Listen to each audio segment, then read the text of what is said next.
Welcome back, everyone. I'm joined by Jim Wilson, the assistant sports editor for the Telegram and Gazette and Home Team Magazine. And Willie, now it is Championship Friday. We're looking at this week. 4 title games to be decided. Who goes on and plays the Western Mass champion? Who's eyeing that prize there down in Foxborough and Gillette Stadium? Beginning with Division II. And we have 2 Thanksgiving Day games on the slate here. Division II. ADs are happy about that. Fitchburg, Leominster, I'm sure they're psyched, especially if it's going to hurt the gate down below. Now, you and I were talking about this. We'll get into it a little later if we have time. Maybe Fitchburg, Leominster, certainly Northbridge, Uxbridge, it's going to hurt the gate on Thanksgiving Day. But beginning Division II, you got Fitchburg and Leominster. It's a great rivalry game. Now, though, the stakes are even higher because it is for the Central Mass Championship. It is the Central Mass Super Bowl, even though it doesn't feel like it this early in the season. But still, you have the rivalry. You have a Fitchburg team right now that is playing as well as anyone. They've won 5 in a row. And you look at Leominster, they lost their first 2. They've ripped off 7 in a row. But let's start with Fitchburg. What has been the turnaround with this Red Raider team? 5 wins in a row. We're talking about beating St. John's and Wachusett the last 2 weeks. It's not beating these teams that are just stumbling over themselves. It's beating the powers of Central Mass. Right. And I've said it all along this season. I think even at 4-4, they're a really impressive team. I mean, they weren't getting blown out in those games. They played a really tough schedule. And I think that first month they were allowed, what do we have? What did we learn? I think moving Darius Flowers back to quarterback was a huge help. I question why he was, I could see why he was moved out to receiver and, the running back, and, he's sort of going to get an athlete in space anytime he can. But having him at quarterback, he's the emotional leader of that team, and now he has the ball in his hands every play, and he's allowed them to sort of settle into a groove offensively. Their defense has been incredible. I think they look at that, they were averaging 32 points a game in that winning streak of 5 games. So I think that's really been the catalyst. I think they're coming together. They used that first month to sort of fix what was wrong. They were a work in progress. They found what's working now. They're playing with confidence. I mean, the last 2 weeks they've had great wins, team wins. They're playing the nobody believes in us card. They're going in playing with house money against Leominster. And they're playing there, as you talked about confidence, and any team playing with confidence is a dangerous team because they're playing, they expect to win. The minute they show up at the field, they expect to win. It doesn't matter who it is. They're not going to be in awe of Leominster, obviously, because it's a rival. It's like playing your brother. There's going to be that animosity there, so they wouldn't care anyway. But you mentioned they just beat Wachusett. They just beat St. John's. They're not going to be awed by the situation. I think also what they've done is Fitchburg's found their identity. They're a physical team. Right. They are. We're coming straight at you. We're running over the guard and tackle. You try to stop us because we're going to knock you backwards. And that mentality breeds a confidence, especially when you're successful doing it. They walk off the bus, chest out, head high, saying, we're tougher than you, we're more physical than you, we're going to run it right down your throat. Right. They got a guy like Alex Marrero, who's an 1,100-yard rusher. I think he's, like you said, he's that flat, just pound it in your face every down.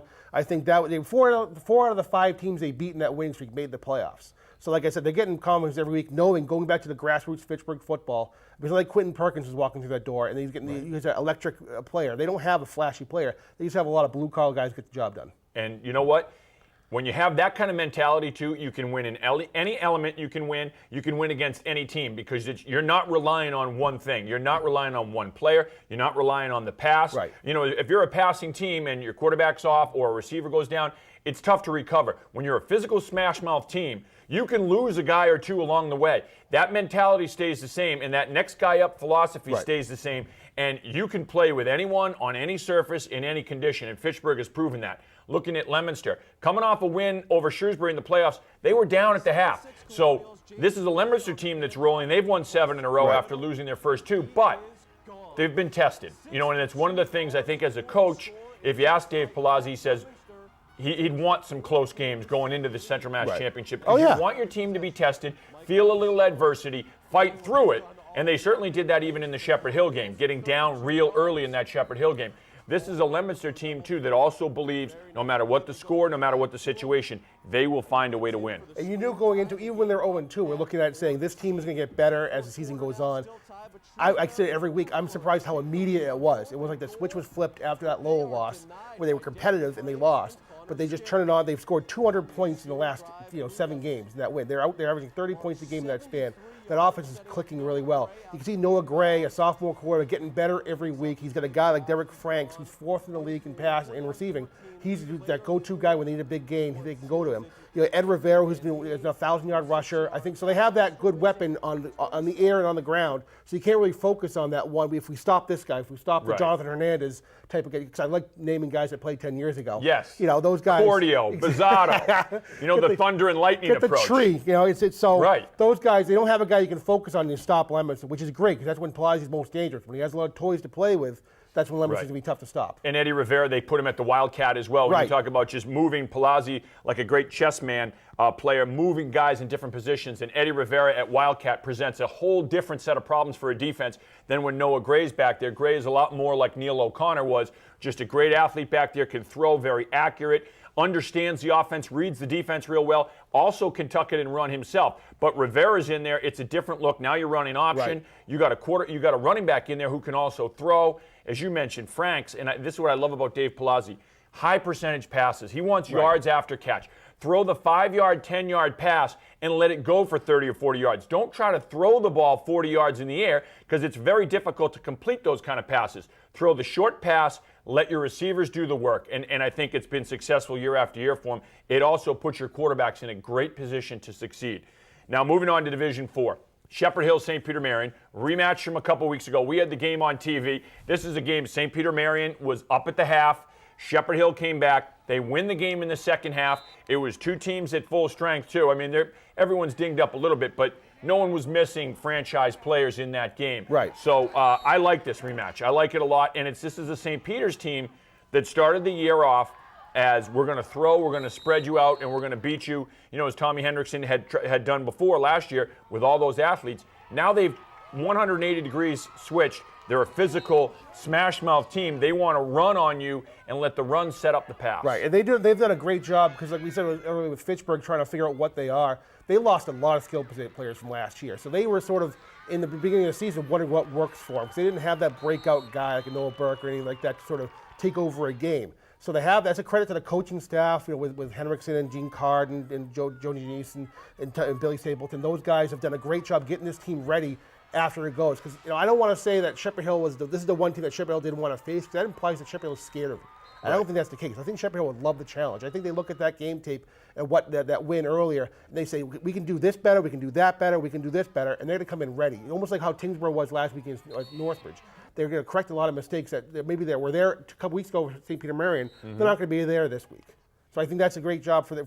But St. Peter Marion, I don't think many people are playing better than them right now. They're coming in really confident. They got a great guy, Seamus Leary. He's not asked to, can you throw for 150 yards this game and win us this game? He's asked to manage the game through the air and do a good job with his legs, getting him in his position, having that sort of offense with Baldino and that sort of that hit thunder and lightning kind of attack. Right. I think that's been really well for him. Yeah, and one thing they've done is Seamus Leary's a good runner, and they've utilized his running ability, whether it's on the option with him running the option, straight quarterback sweeps, quarterback draws, design runs, and then also just when they drop him back to pass, protection breaks down, there's some pressure coming in. Seamus recognizes that very quickly and makes that decision, whether it's a takeoff and run or if he can string the play out. And we saw him do that against Shepherd Hill a couple times in that early game where he scrambled, strung plays out, waited, had poise, fired downfield for some big completions. So he's the big key in this game, certainly for St. Peter Marion. For Shepherd Hill, again, it all starts and ends up front with that offensive line and the defensive line. Win the battle in the pits, and you're going to win the football game. That's 9 out of 10 times when that happens, you're going to get that W. No one has a better line in Central Mass than Shepherd Hill, and that's been proven week in and week out. Then when you have Drew-Jean Guillaume, and one of the things, and we've talked about it, what Shepherd Hill did really well early in the season when Drew-Jean Guillaume had those cramping problems, they recognized that. Right. They've been working on nutrition and all that, but they've kept him off defense, kept him off of special teams. Just quarterbacking this team, he's a huge weapon because I think he is their best running back. He's averaging a first down per carry. You know and then he can throw. Yeah, and then he can throw the ball when you start bringing it, and it's human nature. He gouges you on 10 plays in a row, or the running game does. Now you have 10 guys in the block. Right. They show that same look that they're going to run. They pull a guard. You're thinking safeties, linebackers, everyone's thinking run. Follow the guard, stepping up, and they can drop that pass right over the top to a tight end. And they got guys like Ravenel and Luis Martinez and Scott Ambrosia. Those guys can really pick up the slack. If they take it to DGE, it's going to be a problem because those other backs can carry the load. Yeah, this is, but I like it. I like this matchup, and again, I like it to be a competitive game. Northbridge and Uxbridge in Division 5. It's another Thanksgiving Day game. It's come a little early for both towns, and I think some of the old timers in both towns aren't pleased with it. They would rather these two teams met on Thanksgiving for all the marbles in a Central Mass Championship, and not here in Week 10. But you have the Uxbridge team that's coming off a big win over Bartlett, a team that had beaten them early in the year. They bounced back, and it's a resounding win. So Jake Toporowski's running that offense really well, throwing the ball really well. The Uxbridge team's going to come in with a lot of confidence. They're rolling. Meanwhile, Northbridge comes off a scare, their biggest scare of the year. They beat Tingsboro by 1 point. For them, Coach Losh has the coaching record right now, most wins by any coach in Massachusetts high school football history. This Northbridge team just keeps rolling along undefeated. But maybe as a coach, it's a good win last week. It's a good scare, rather. I think both teams are coming into this game with coming off of games they loved. Because I think Northbridge was, like you said, they had their first game time all season. They were really tested. Right. They had to figure out what was wrong and fix things on the fly. They had held on for a win, which for that Northbridge team, holding on for a win was like 14 points. Right. And so, but you look at Uxbridge, who comes in, after a great 180 from that first game against Bartlett, a team that muckled them earlier in the season. They come back, and Toporowski throws for 4 touchdowns. That offense, which really been dormant for the most part this season, comes out and has a great game. Their defense, I think they're averaging 8 points a game, but they haven't been tested. I mean, the schedule they played, they haven't really had that offensive firepower that Northbridge does. Right. So to have that game, so they're going to be put to the test this game, and it's one of those things that who learned more from last game. And knowing the thing, and we've talked about this week in and week out, you can't assimilate Northbridge's offense. No. You can't. There's no one out there on your scout team that can do what Kobe Shover can do what Jake Wood can do what Chandler Brooks can do. You just can't do it. You can't duplicate that Northbridge attack. Now, you can try to mix and match, and you can even put coaches in there. You can put, if you got some young 20-something coaches on your staff, you can put them in there at receiver and at quarterback. And I remember in high school when we used to do that. It still doesn't replicate what they're going to see on game day. How fast Shofer is. Right. How many weapons there are. And eventually, the best thing about Coach LaChapelle, and this is why he's been so successful, he will identify your weakness. Even if you shift and mask things and try to hide things, he identifies the team's weakness so quickly, right at field level, and he will exploit it. Right. Exactly. That's what he did a couple weeks ago against Tingsboro. They didn't have safeties. Open season. I mean, Shofer had a great game.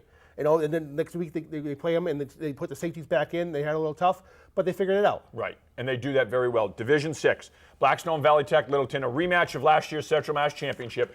Littleton won the game. Blackstone Valley Tech burned the tape. But I know that this Blackstone Valley Tech team and Jim Archibald, they really wanted another shot at Littleton, and they get them here for all the marbles in a Central Mass Championship. They've lost 6 or 7 to Littleton all time. I think that just grates on them. They just can't shake that Littleton curse. But I think this year is a better team. Like you said earlier, behind the scenes, they didn't have McLaughlin those 4 years, which is Alex McLaughlin was a great quarterback, won them a lot of games. There's not the same Littleton team. I think they look at that. Ben Reefroth coming off a big boy game, 36 carries, 300 yards rushing. That's huge for him. Yep. I think if he's still walking this week, he's to be the weapon again this week against Littleton. And there's one thing to know he's the weapon. It's another thing to try to stop him. The other thing with Blackstone Valley Tech is you're coming off. We talked about this. Their toughest games were like their first 2 games of the season. Then they had a 5-game stretch where they weren't tested. And I know Coach Archibald didn't like that because, here's a team that's playing in at the first half of every game. He's looking down the bench, putting in second string, putting in third string. But his guys weren't tested for a full game. Now, last week they got that test against a very tough Maynard team, talented Maynard team, physical Maynard team. So going into this game, the starters know what it's like to, again, play all 4 quarters with everything on the line, where every possession matters, every play matters. A lot of pride in Valley Tech right now because I think that's what's coming off that big win against Maynard. Like you said, they got pushed around a little bit. They responded. They had a great win. I think they're going to carry that over into Littleton. They're going to bring everything they got. Looking to make a little bit of history. All right, he's Jim Wilson from the Telegram and Gazette and Home Team Magazine. I'm Kevin Shea, and we will be back with more of the Frenzy Extra right after this.